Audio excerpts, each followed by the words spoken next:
जन्म नाही पुन्हा।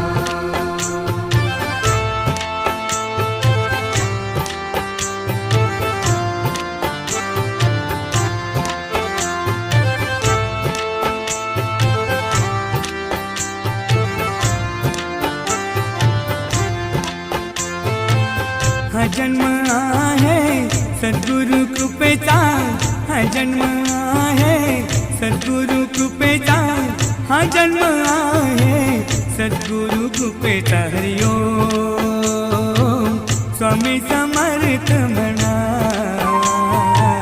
हा जन्म